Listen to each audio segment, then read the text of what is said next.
Hey guys, welcome back to my channel. Today I'm going to do a really easy DIY from Dollar Tree. Most items are from Dollar Tree that I used, including these 3 pumpkins and then some of the yarn. There are so many yarn choices. If you don't see them at Dollar Tree, they are on the top shelf, sometimes in extra storage boxes. Now here's some yarn that I actually got, this large roll from Walmart about a year ago, and as you can see, it's still keeps going. So first thing we're gonna do here is go ahead and remove this glitter outside fabric that is super easy to cut off. I'm using kid scissors. That shows how easy it is. Once you get cutting, it's easy just to remove all of it. Then you're going to hot glue somewhere at the bottom, and slowly in the very beginning you want to get a nice even base so it doesn't get all messy. So take your time in the beginning, go kind of slow and wrap it. If you see it coming off, just start over. And if you need to add a few small dabs of hot glue to make it even and flush, go ahead and do that. I actually did have to do that later on because these are a little bit slippery, so they need a little extra hold and grab. And utilize the pieces on the end where these little hook looking things on the side, you're going to use those to grab. So you'll just go up, keep going up until you get to the very top. Don't cut your yarn because you'll actually be going back down the pumpkin to fill any of the gaps there. So don't worry if yours looks like mine and maybe has a few little gaps in between your yarn pieces. And then like I said, once you get to the top though, you need to make sure you just hot glue the heck out of the top of that. And so you can kind of play around with the top and making it a little more covered. There's really a few different ways you can go about doing this part. I did it differently for each pumpkin, and either way it still pretty much looks the same. And let's be honest, it's a little detail that nobody really notices. Even sometimes store-bought retail products have little mishaps, or they have little pieces that aren't perfect. So don't let this ruin you or make you frustrated. This is so easy. Then once you get that covered, you just keep wrapping down, cover all the gaps down the pumpkin. And then once you feel that it's about as covered as you'd like it to be, go ahead and you're going to actually find your end piece to be tucked in somewhere so that it looks flush and that you don't see that end piece. Plus, if that end piece comes off, it's going to probably unravel a little bit. So hot glue somewhere. I found a piece of the plastic which tends to hold the best with hot glue. So pull apart, find a little gap, hot glue it in there, and be really careful. This is asking to get burnt, so make sure you are being careful with your precious little fingers.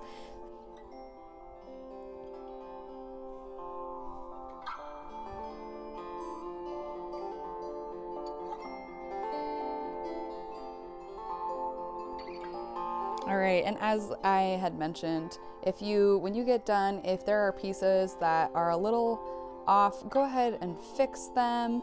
I was a little bit unhappy with how a couple of my pieces got kind of uneven. I loved the even yarn looked a little more boho in my opinion. So it's okay to go back and fix it. Then once you are sure you're done, go ahead, tuck that last yarn piece in and cover it up, and there you go. You have a pumpkin that's wrapped in yarn and looks so cute and simple. Of course, you could grab more pieces and decorate it, but I loved it as is.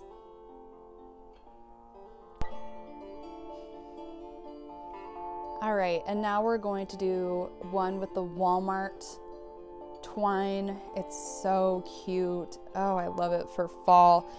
So again, pick a spot. I'm gonna pick a different spot so I can show you. It doesn't really matter where you start your end piece as long as it's at the bottom, because that is actually the hard part about this staying up. It will start to kind of slide off. So that's the best and most even place to kind of get your pattern started.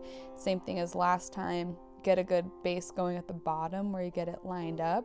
Once you get going, you can go pretty quick and get it going, and you can just kind of have fun wrapping it really quickly. Or if you're a little bit OCD and you want all of them to be extremely flush, you can take your time too. Overall, it really doesn't take that much time either way. So just make sure, regardless of how you go about wrapping the rest of your pumpkin, you take your time, because these pieces are a little bit harder to cover up when you get back to the bottom, and make a spot look nice and even. If they're too loose, they start sliding around a little bit. So this is the only part you want to be extra careful with. Now, as you go, as I mentioned, you're gonna have gaps right here, and as your first thing up, you're gonna have gaps throughout the pumpkin, so don't worry about it, because on the way back down, we'll fill those gaps. Now, once you get, this is a whole pass through all the way up, then in a minute we're gonna work our way back down, filling those gaps as I had mentioned. I know a lot of people think, oh, I can see the pieces underneath. Well, don't worry about it. We will fix that. Now, as you get to the top with this specific type of twine, whether you're using Walmart or Dollar Tree type of twine, this does have a little bit harder time not slipping off. So I used a lot of glue in spaces where I noticed the curve of the pumpkin started making it hard for the twine to hang on. So go ahead, get a little glue crazy and get so that you can hold those strings on, so that it stays nice and flush and you don't start getting kind of messy on the top. This is where it gets a little bit tedious and frustrating. However, if you do a lot of work with twine, you know that this is pretty normal. So now once you have it covered all the way to the top, again, start working your way back to the bottom. Use this to fill any gaps or make any kind of make it a little bit thicker and even. I left some of the hooks on the end visible, but if that irritates you and you want it covered, of course, just wrap a little bit extra layer. You can always do a couple passes up and down so that it stays flush, but I don't mind them. So again, on the very top, here's a second hack for the top, because again, it's gonna show a little bit. So what I did on this piece is I actually cut a couple pieces of twine and glued, and then once I glued, I just laid them out so that they look like they were part of the original piece that went up. It was a little bit hard to do this do the top like the yarn, so that's why I went about it this way. But whatever you think may work, this is the only piece that's a little bit frustrating. Other than that, it looks so cute. So now you can see both of them together, some variation, so you can kind of have an idea. I personally love the twine. However, if you just want to stick to Dollar Tree, maybe grab a different shade of yarn. Okay, now for this last pumpkin, I'm going to use some ribbon. It's actually some leftover ribbon from Dollar Tree that I got, I think last year, if not maybe this summer. So first thing you're gonna do is you're actually going to have to measure out how long of pieces by wrapping it around so you don't overuse or make it too short. Then, once you measure out approximately how long, cut several pieces. And you can do this later as you go, but to get started, do at least maybe 3 pieces, if not more. Then you're going to cut the ribbon into half pieces, like so. And then you're going to wrap kind of how, same thing with the other 2. You want to start at the base. It looks a lot cleaner. It's a little bit easier to make it a little more flush and start your rows from the bottom. So get crazy with that glue, and so that you can make a nice solid base. Start anywhere. I liked starting at different places so that it looked a little more rustic, and that I personally liked all the different starting pieces. Now again, just go around and make this nice and flush and even across the bottom.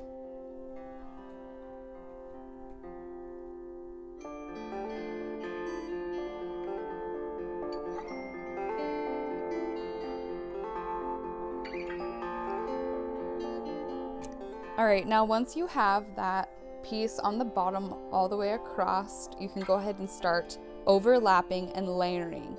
Now I like the clean edge of the ribbon to be the piece that sticks out because it makes it pop and give a lot more dimension.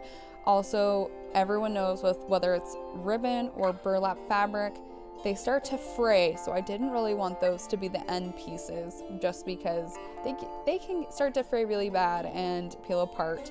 I just thought for the sake of a little bit clean edge and making it look extremely layered, I wanted the clean edge of the ribbon to be the bottom piece. Start overlapping. You can do this however, this part if you want it to be a little more spaced out, if you want it to be barely showing other than just the bottom, make them closer. Play around with it maybe, and it's okay to take it off and start over if you don't like it, but this is about the dimension that I liked for it. And as you can see, when you're starting in end pieces, if you make them in different spots, you can kind of see where it shows a little bit, so it makes it kind of fun and cute to have that in different areas. Otherwise, if they're all in the same spot, it may look like you intentionally messed up a few times. So here is my final piece. The end I'm gonna leave for just a second so I can show you, but so far I'm loving this. Now for the top of the pumpkin stem, I actually kind of want this to look more of like a ribbon tied around using the exact same color. So start first by measuring out how long you're going to want. If you want it to be a shorter ribbon cut, you can cut it here in a minute. If you want it to be longer, then give yourself that extra ribbon to play with. First, start by hot gluing the whole top of the pumpkin all the way around, and be very careful not to burn yourself like I did. Then go ahead and give yourself a little extra to play with again, because we're gonna tie it here in just a second. And oh, I touched the hot glue.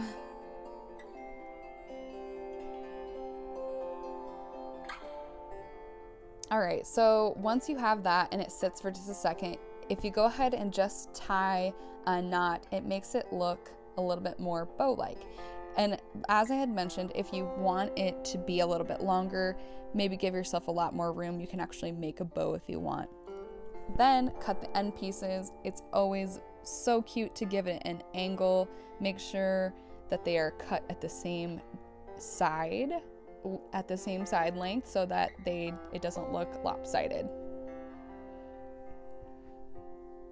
Now, how fun is this piece? I love it. And here's all three pumpkins together. I am so loving how they turned out. I can't decide which one's my favorite. Now I put these on my farmhouse table because they go with everything fall, and just you can rearrange them, maybe get some more pumpkins and fill your table runner up if you've got a large table. Make it look like a little pumpkin patch. Whatever you decide, it will look so cute. All right, thank you for watching my video. Happy fall, guys.